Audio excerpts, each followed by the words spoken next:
Cinquième homélie de saint Jean Chrysostome sur l'évangile de Jean. Alors l'évangile de Jean, chapitre 1, verset 3 jusqu'au verset 6. Alors verset 3. Toutes choses ont été faites par lui, et sans lui rien n'a été fait de ce qui a été fait. Alors début de l'homélie. Moïse commence l'histoire de l'Ancien Testament par ce qui est sensible à nos yeux et en fait une description fort étendue. Il dit : au commencement, Dieu a fait le ciel et la terre. Livre de la Genèse, chapitre 1, verset 1. Il ajoute : il a fait la lumière, le firmament, les étoiles et des animaux de toutes sortes d'espèces, car il serait trop long de nommer tout en particulier. Mais notre évangéliste renferme tout en un seul mot, et ces choses et toutes celles qui sont au-dessus d'elles. Et certes, c'est avec justice et avec raison. Premièrement, toutes ces choses sont connues des auditeurs. Et en second lieu, il se hâte d'entrer dans un sujet plus grand et plus élevé. Ainsi, il commence sa narration, non par les ouvrages ou par les créatures, mais par leur auteur et leur créateur.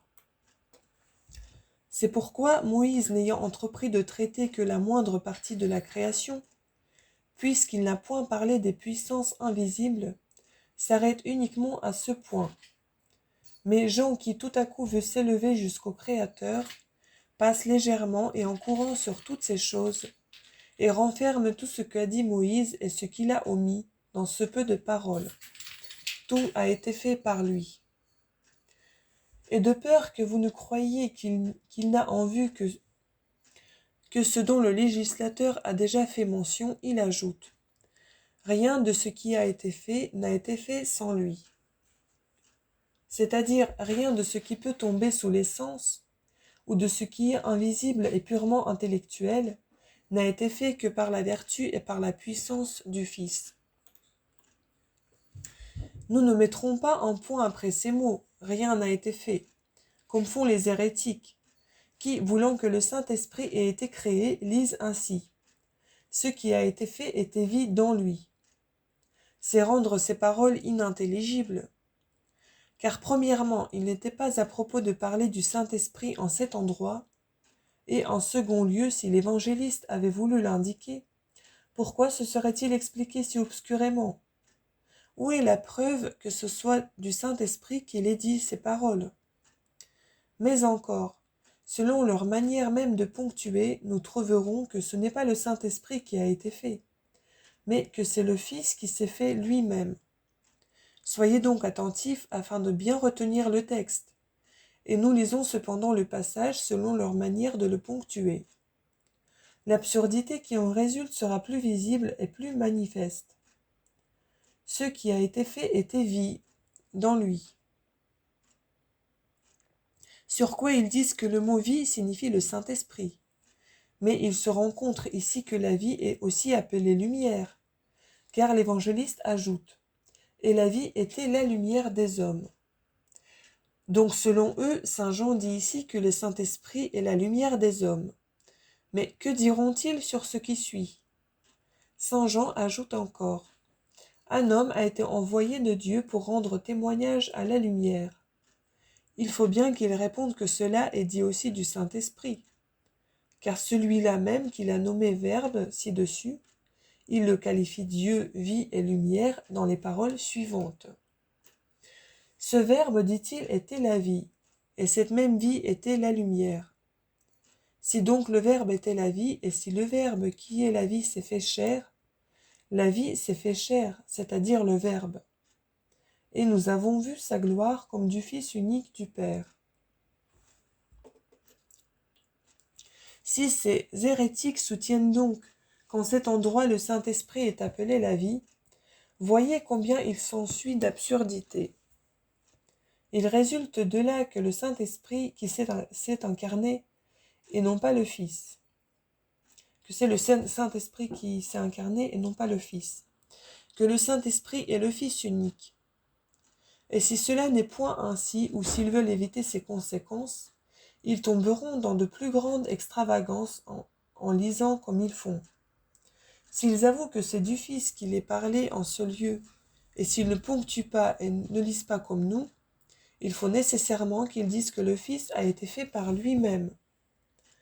En effet, si le Verbe était la vie, si ce qui a été fait était vie en lui, de cette façon de lire, il s'ensuit que le Verbe a été fait en lui-même et par lui-même.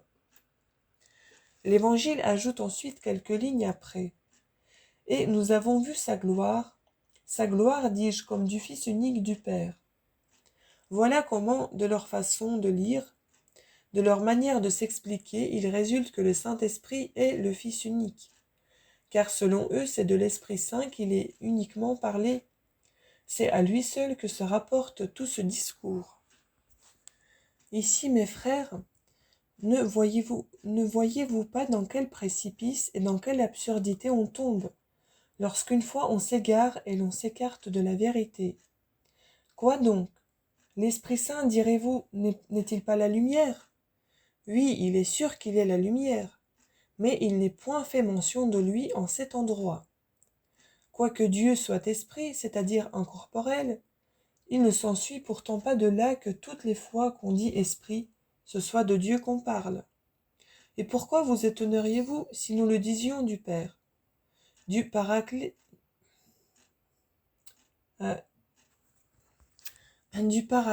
du Consolateur même? Nous ne dirons pas que partout où l'on trouve le nom d'Esprit, ce soit de l'Esprit consolateur qu'on parle. Quoique ce nom lui soit propre, et celui qui lui convient le plus, toutefois partout où on lit le nom d'Esprit, il ne faut pas toujours l'entendre du Paraclète, car Jésus-Christ aussi est appelé la vertu de Dieu, la sagesse de Dieu. Mais partout où on nomme la vertu de Dieu, la sagesse de Dieu, ce n'est pas toujours de lui qu'on parle. Il en est de même en ce lieu. Quoique le Saint-Esprit illumine, ce n'est pas néanmoins de lui que parle maintenant l'évangéliste. Mais nous avons beau faire justice de ces absurdités, eux, dans leur extrême obstination à combattre la vérité, ne cessent point de dire « ce qui a été fait était vie en lui », c'est-à-dire ce qui a été fait était vie. Quoi donc? Le châtiment des Sodomites, le déluge, les tourments, et mille autres choses semblables, tout cela était vie. Mais, disent-ils, nous parlons de la création. Certes, ces choses appartiennent à la création. Mais pour combattre plus fortement encore les sentiments, interrogeons-les. Dites-nous donc, le bois est-il vie? Les pierres, ces êtres inanimés et sans mouvement, sont-ils vie? L'homme lui-même est-il absolument vie? Qui pourrait le prétendre? L'homme n'est point la vie, mais capable de vie. Considérez encore ici leurs absurdités, car nous les suivrons pas à pas pour mettre leur folie dans un plus grand jour. Tant nous sommes sûrs qu'ils n'allèguent rien qui puisse convenir au Saint-Esprit. En effet, forcés dans leur retranchement, et contraints d'abandonner leurs premières opinions, ils appliquent aux hommes ce qu'ils croyaient auparavant pouvoir dignement attribuer à l'Esprit Saint. Mais examinons maintenant leur leçon dans ce nouveau sens. La créature est à présent appelée vie, elle est donc aussi la lumière, et Jean est venu pour lui rendre témoignage. Pourquoi donc n'est-il pas lui-même la lumière? L'Écriture dit « Il n'était pas la lumière ». Cependant, il était du nombre des créatures. Comment n'est-il donc pas la lumière? Et comment expliquer? Il était dans le monde et le monde a été fait par lui. La créature était dans la créature et la créature a été faite par la créature. Comment le monde ne l'a-t-il point connu? Est-ce que la créature n'a point connu la créature? Mais il a donné à tous ceux qui l'ont reçu le pouvoir d'être faits enfants de Dieu. Mais en voilà assez pour faire rire tout le monde de leurs impertinences. Ce sera maintenant à vous à combattre leurs monstrueuses opinions. Je vous les abandonne de peur qu'il ne semble que nous n'avons rien dit jusqu'à présent que pour rire et nous moquer d'eux, et que nous perdons le temps. En effet, si ces paroles ne sont point dites du Saint-Esprit, comme nous l'avons déjà démontré, ni de la créature, et si néanmoins ils soutiennent et défendent leur même leçon, il s'en suivra, comme nous l'avons fait voir, la plus grande de toutes les absurdités, savoir que le Fils a été fait par lui-même. Car si le Fils est la vraie lumière, et si cette lumière était la vie, et si la vie a été faite en lui, il s'ensuit nécessairement de leur leçon que le Fils a été fait par lui-même. C'est pourquoi laissons leur manière de ponctuer, rejetons-la et venons à celle qui est juste et à la bonne interprétation. Quelle est-elle? Elle consiste à terminer le sens de ces paroles, ce qui a été fait, et de commencer ensuite par celle-ci.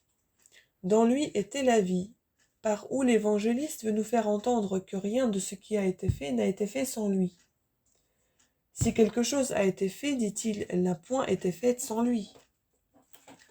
Ne voyez-vous pas, mes frères, qu'au moyen de cette courte addition, Saint Jean a dissipé tous les doutes et toutes les absurdités qui pouvaient naître, car par ces mots rien n'a été fait sans lui, et par cette courte addition, et par cette addition et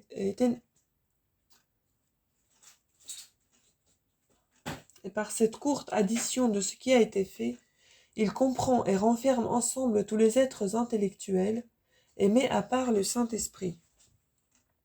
Comme il avait dit, toutes choses ont été faites par lui, et rien n'a été fait sans lui. Cette addition était nécessaire de peur que quelqu'un n'allégât. Mais si toutes choses ont été faites par lui, le Saint-Esprit a donc été fait par lui. C'est des choses qui ont été faites, dit-il, que je dis qu'elles ont été faites par lui. Ces choses fussent-elles invisibles, incorporelles, célestes. Voilà pourquoi je n'ai pas dit simplement toutes choses, mais j'ai dit si quelque chose a été fait, c'est-à-dire ce qui a été fait. Or, l'Esprit n'a pas été fait. Vous voyez combien cette doctrine est exacte. L'évangéliste a rappelé la création des choses sensibles dont Moïse nous avait auparavant instruits. Ensuite, nous voyant suffisamment éclairés là-dessus, il a élevé nos esprits à des choses plus sublimes, c'est-à-dire à ce qui est incorporel et invisible, et il a séparé le Saint-Esprit de toutes les créatures. C'est en ce sens que saint Paul, inspiré de la même grâce, disait « Car tout a été créé par lui ». Épître aux Colossiens, chapitre 1, verset 16. Je vous prie d'observer ici la même exactitude, car le même esprit mouvait aussi cette âme, de crainte que quelqu'un ne retranchât de la création aucune des choses qui ont été faites, à cause qu'elles étaient invisibles, ou qu'il n'y joignît le Paraclète. Le saint apôtre passe sur les choses sensibles, qui étaient connues de tout le monde, et fait la description des choses célestes en ces termes. Soit les trônes, soit les dominations, soit les principautés, soit les puissances. Épître aux Colossiens, chapitre 1, verset 16. Par ce mot « soit » chaque fois répété, il ne nous fait entendre que ceci. Tout ce qui a été fait par lui, et rien de ce qui a été fait n'a été fait sans lui. Que si vous croyez que ce mot « par » marque quelque chose de moins, comme un simple ministère, écoutez ce que dit le prophète. Vous avez, Seigneur, dès le commencement fondé la terre, et les cieux sont les ouvrages de vos mains. Psaume 101, verset 26. Ce qui est dit du Père comme créateur, l'évangéliste le dit ici du Fils. Il ne l'aurait point dit s'il ne le regardait pas comme créateur, mais bien comme simple ministre. Comme s'il est dit par lui, ce n'est qu'afin qu'on ne croie pas que le Fils n'est point engendré. Mais pour avoir un témoignage bien sûr que quant à la dignité de créateur, le Fils n'a rien de moins que le Père, écoutez en quels termes il parle de lui-même. Comme le Père, dit-il, ressuscite les morts et leur rend la vie, ainsi le Fils donne la vie à qui il lui plaît. Évangile de Jean, chapitre 5, verset 21. Si c'est du Fils qu'il est dit dans l'Ancien Testament, vous avez, Seigneur, dès le commencement fondé la terre, sa dignité de créateur est visible et manifeste. Mais si vous dites que le prophète a parlé du Père en cet endroit, et que saint Paul a attribué au Fils ce qui était dit du Père, il s'ensuit pourtant toujours la même chose. L'apôtre ne se serait pas porté à attribuer aussi la création au Fils, s'il avait été tout à fait certain que le Fils est égal au Père en dignité et en puissance. Il y aurait eu en effet une extrême témérité d'attribuer à celui qui est moindre et inférieur un pouvoir propre à l'incomparable nature du Tout-Puissant. Mais le Fils n'est ni moindre,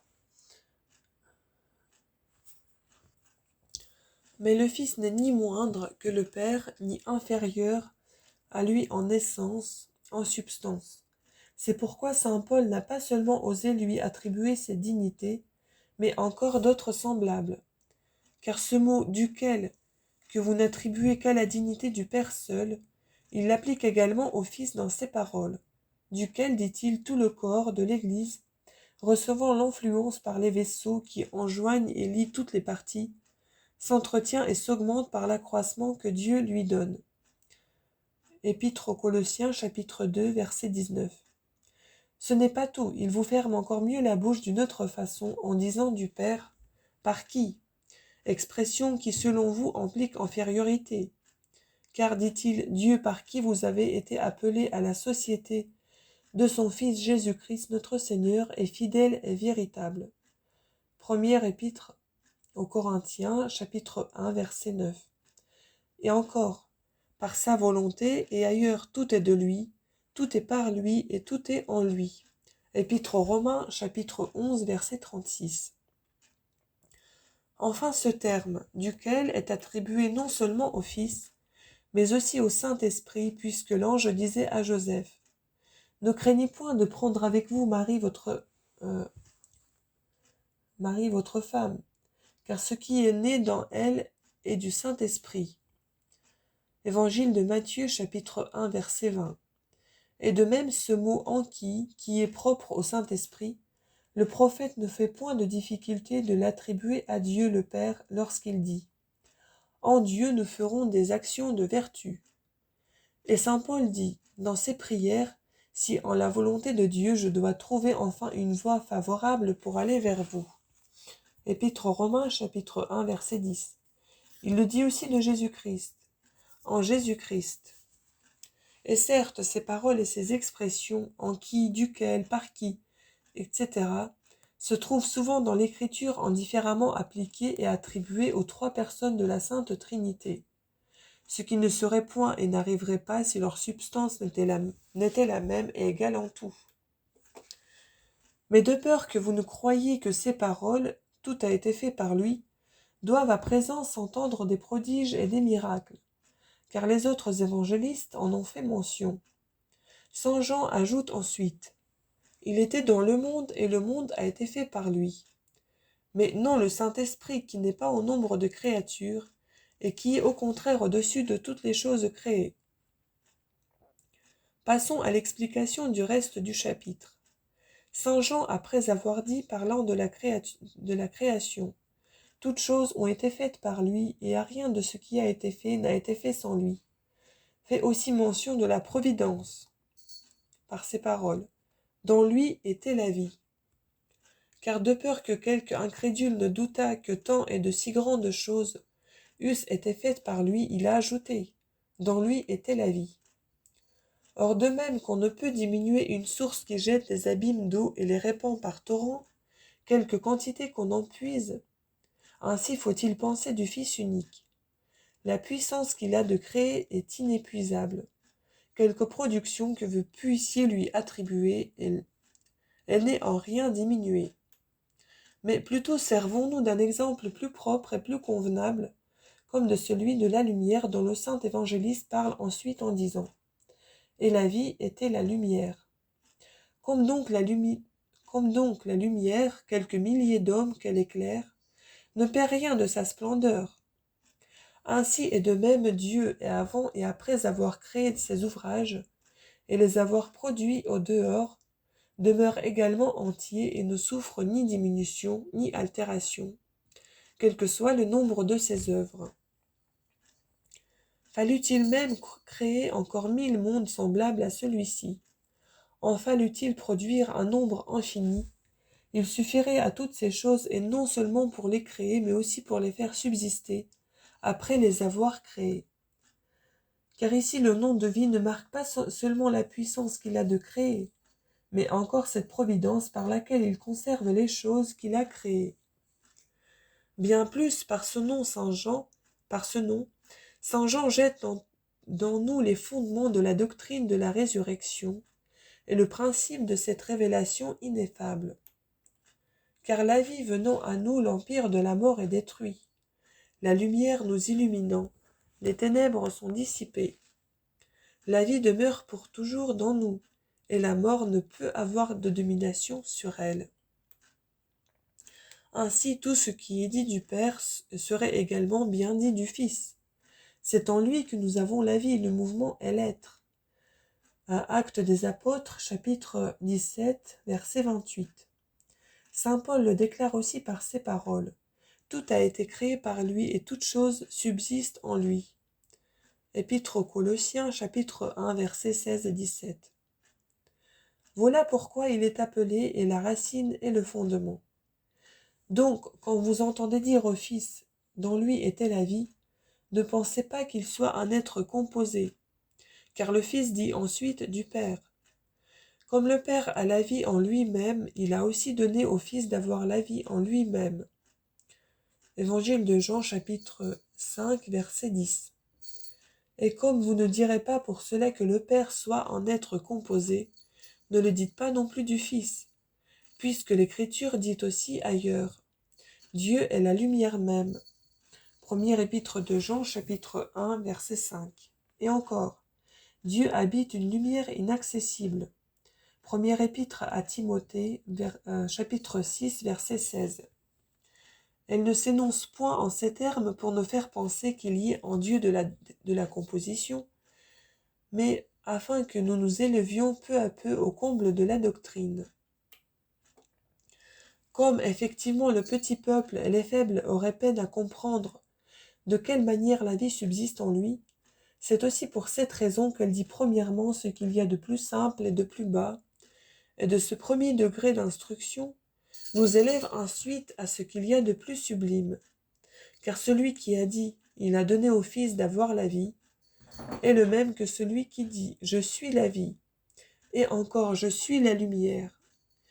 Mais quelle est, je vous prie, cette lumière? Elle n'est point sensible, mais elle est spirituelle, et c'est elle qui illumine l'âme. Jésus-Christ devait dire « Personne ne peut venir à moi si mon Père ne l'attire ». Évangile de Jean, chapitre 6, verset 44. Voilà pourquoi l'évangéliste nous prévient et dit « C'est lui qui illumine ». Il le dit aussi afin que si vous entendez dire quelque chose de semblable du Père, vous sachiez et vous confessiez que cela n'est pas uniquement propre au Père, mais encore au Fils, car Jésus-Christ dit « Tout ce qui est à mon Père est à moi ». Évangile de Jean, chapitre 16, verset 15. L'évangéliste nous a donc premièrement enseigné que toutes choses ont été créées. Il nous a fait connaître ensuite par un seul mot les biens spirituels que nous a apportés le Fils lorsqu'il est venu au monde, en disant « Et la vie était la lumière des hommes ». Il n'a point dit « Il était la lumière des Juifs, mais de tous les hommes ». Car ce ne sont pas seulement les Juifs, mais encore les gentils, qui sont parvenus à la connaissance de cette lumière. Cette lumière était commune à tous, exposée aux yeux de tous les hommes. Mais pourquoi n'a-t-il pas ajouté les anges et n'a-t-il nommé que les hommes? C'est parce qu'il parle maintenant de la nature humaine et que c'est aux hommes qu'il s'apprête à annoncer la bonne nouvelle. Et la lumière, lui, dans les ténèbres. Saint Jean appelle ténèbres la mort et l'erreur, car la lumière sensible ne luit pas dans les ténèbres, mais à l'écart et à part des ténèbres. Au contraire, la lumière de la prédication a brillé au milieu même de l'erreur qui régnait sur le monde et l'a dissipée. Et Jésus-Christ, attaquant lui-même la mort par sa mort, l'a si bien vaincue qu'il a tiré et délivré de son empire ceux qu'elle retenait déjà dans ses liens. Comme donc ni la mort ni l'erreur n'ont pu surmonter ni vaincre cette lumière, et qu'au contraire elle illumine tout et brille par sa propre vertu, voilà pourquoi l'évangéliste dit « Et les ténèbres ne l'ont point comprise ». Car cette lumière est invincible, et il n'habite pas volontiers dans les âmes qui ne veulent point être illuminées. Ne vous étonnez donc pas, mes frères, si cette lumière n'illumine pas tous les hommes. Dieu ne nous attire point à lui par force ou par violence, mais librement et selon la disposition de notre volonté. Ne fermez point la porte à cette lumière, et vous jouirez de toutes sortes de félicités. La foi l'attire à nous, cette lumière, et quand elle est venue, elle illumine infiniment celui qui la reçoit. Si votre vie est pure et sainte, elle demeurera toujours en vous. Car Jésus-Christ dit, « Si quelqu'un m'aime, il gardera mes commandements, et nous viendrons à lui, mon Père et moi, et nous viendrons à lui, mon Père et moi, et nous ferons en lui notre demeure. » Évangile de Jean, chapitre 4, verset 23.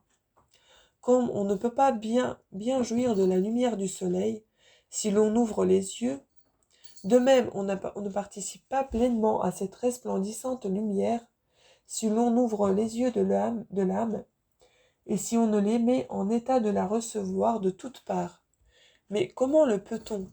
C'est en se purifiant de tous ses vices. Le péché n'est que ténèbres, il est couvert de nuages épais et cela paraît visiblement, puisque c'est inconsidérément et sans témoin qu'on le commet. Car quiconque fait le mal est la lumière, et ne s'approche pas de la lumière.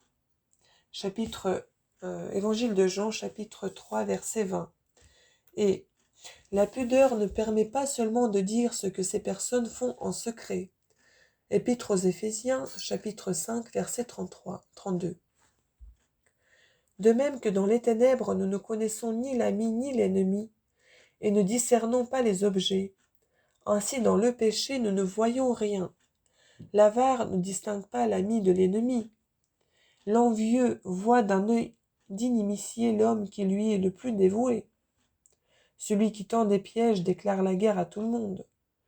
En un mot, quiconque est asservi au péché ne diffère point des gens, ivres et furieux, et cesse de discerner les choses. Comme dans la nuit, faute de lumière pour distinguer les objets, le bois, le plomb, le fer, l'argent, l'or, les pierres précieuses, tout paraît semblable à nos yeux. De même, celui qui vit dans l'impureté ne connaît point l'excellence de la sagesse ni la beauté de la philosophie. En effet, dans les ténèbres, comme je l'ai déjà dit, les pierres précieuses ne montrent pas leur propre beauté, et cela ne provient point de leur nature, mais de l'ignorance de ceux qui les regardent. Mais ce n'est point là le seul malheur qui accable celui qui vit dans le péché. Il est dans une crainte perpétuelle, et de même que ceux qui se trouvent en chemin dans une nuit obscure, où la lune ne brille point, tremblent toujours, quoiqu'il y ait la personne pour causer leurs alarmes. Ainsi les pécheurs sont dans une méfiance continuelle, quand bien même personne ne leur ferait de reproches.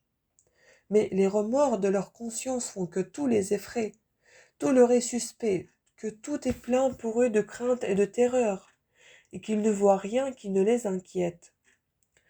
Fuyons donc une vie si tourmentée, car après ces inquiétudes la mort viendra, et une mort éternelle, où les supplices n'auront point de fin. Mais en ce monde même, ces pécheurs qui s'imaginent des choses sans réalité ne diffèrent point des fous. Ils se croient riches, et ils ne le sont pas.